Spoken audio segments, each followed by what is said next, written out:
Welcome to the project demonstration of IoT and wireless sensor network based autonomous farming robot. So here coming to the IoT network, so with the help of ESP32 camera and ESP8266 Wi-Fi module, so we are going to interface the data to the IoT platform like ThinkSpeak and browser. So coming to the ESP32 camera is used to send the live video streaming, and also it will get the input from the browser, and from that we are going to control this master robot directions, forward, backward, left, right, and also headlights. And the next IoT feature is like the sensors data. So wireless sensor network we are using. So those sensors are like THT11 to get the humidity and temperature, LDR sensor for light intensity, and moisture sensor to get the moisture level in soil. So these three sensors will provide us the four data, that is humidity, temperature, light intensity, and moisture level. So this four data will be uploaded to the ThinkSpeak with the help of this ESP8266 Wi-Fi module. And the next, autonomous farming robots. So autonomous feature by using this slave robots. So we are going to control the slave robots by sending the commands to the master robots. Means when we on the slave robots, then it will start reading input from the master robot through this RF receiving module. So here we are using the RF transmitter module to send the commands to this slave robots. Whenever we provide the forward command, then the robot will move forward, along with the slave also will follow this master robots continuously. Left, it will take the left direction. So right, and stop. So here for controlling purpose, we are going to use mainly Arduino Uno at this master robots, PIC microcontroller at slave robots. So coming to the interfacing connections, ESP32 camera interface at the receiving pin of our Uno board, so that we can send the commands from ESP32 camera to Arduino Uno. So the commands are like forward, backward, left, right, F, L, B, R, S, stop. So these are the commands from ESP32 camera to the Uno board and through serial communication. So that was connected receiving pin of our Uno board. And the next sensors, DST11 at pin number 3, LDR at pin number A0, A1 for the soil moisture sensor. So here this is a soil moisture sensor amplifier. So the soil moisture sensor data is input to this amplifier, and output of this amplifier is input to the A1 pin of our Arduino Uno board. So next, in order to control the robot movements, we have attached the two DC motors. These yellow colors are DC motors attached to the robot movements. So those are interfaced to the Uno board at pin number 4, 5, 6, 7 through this L293D motor driver. So here can you place the L293D motor driver, which is used to control the two DC motors in bidirectional. So means whenever you want to control the robot in forward motion, these two rotates forward motion, backward these two backward rotation, left this will move backward rotation, and this will move forward rotation, so that it will take the left direction. Same for the right also, this will backward and this will forward motion. So in this manner we are going to control the DC motors in bidirectional, so that we can control the robot in four directions along with stop. And the next, we are getting power supply from this 12 volt 1 amp battery, which is rechargeable battery. So this 12 volts is the input to the DC motors, as operating voltage for the DC motor is 12 volts, but our Arduino Uno and ESP32 camera and the remaining all sensors along with RF transmitter operating voltage is 5 volt. So in order to regulate that 5 volts, so we have placed the LM2596 voltage regulator, which will take 12 volts DC inputs and provide us the 5 volts DC outputs. So that is the input to the breadboard. So here this is the breadboard, which will act as a breadboard to distribute the 5 volts power supply throughout the input and output modules to the Arduino Uno and all the sensors modules. So next, this is the RF receiver module. So we have interface or RF transmitter module. We have interface this at the pin number 10, 11, 12, 13th pins of our Uno board. And the next, ESP8266 Wi-Fi module, which is used to send the data to the ThinkSpeak cloud platform, which was interfaced at the pin number 8 and 9. So these are the main interfacing connections at this master robots. Coming to the slave robots, PIC16F72 microcontroller interfaced to the L293D. Same purpose here also, the L293 working principle is same, to control the robot in four directions. So interface at the C0, C1, C2, C3 pins.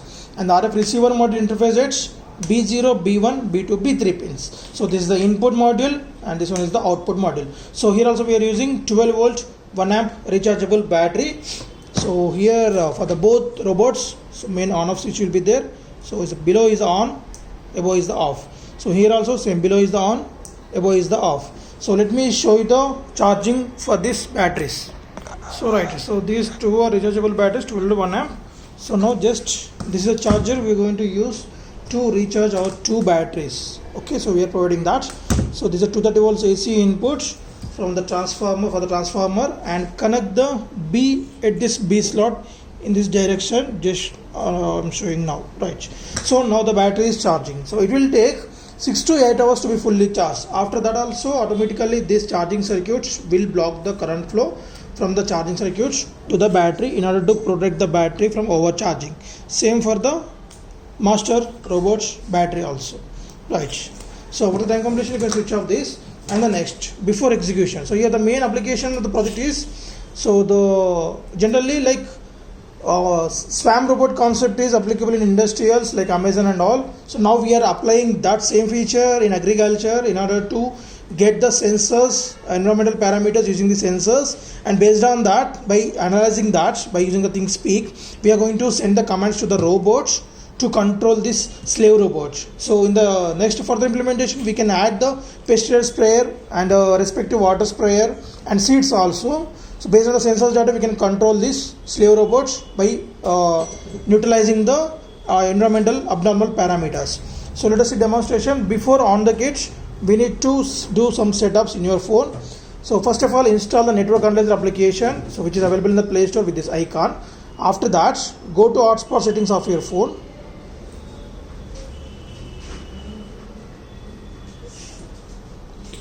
Right, go to hotspot settings of your phone, change the hotspot name to project 5737 without any space, without any capital letter, and password should be 123456789. AP band should be 2.4 gigahertz. So check twice before on this hotspot. So after on the hotspot, on the data, and the third step is log into the ThinkSpeak cloud platform. We can see this, click on that. So it will open. While scrolling, just touch between this, not on the blue bar. So it will lead to the misplacing of these fields.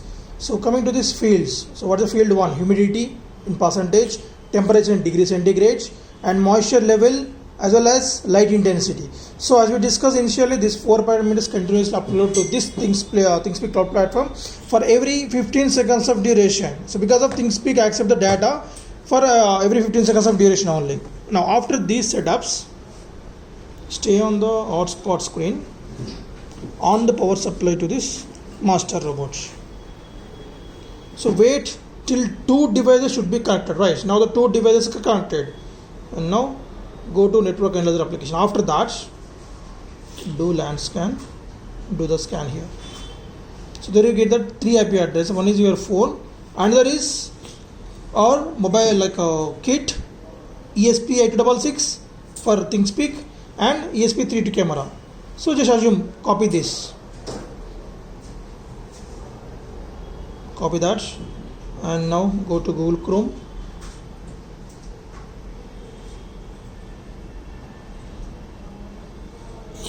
So paste that, just enter, right? So there we get the visuals directly. Okay, so we can control the robot also. Let us see the demonstration on the floor. Right, now we can see the ThinkSpeak data also.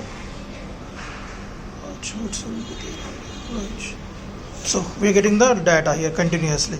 So we can download this. For that, data import export. Download the data. So open the data. So in this one we can see the data directly. So after that go to channel settings. We can erase the old data. So now only do clear channel. Okay, right. And private view for live data. So forward, backward,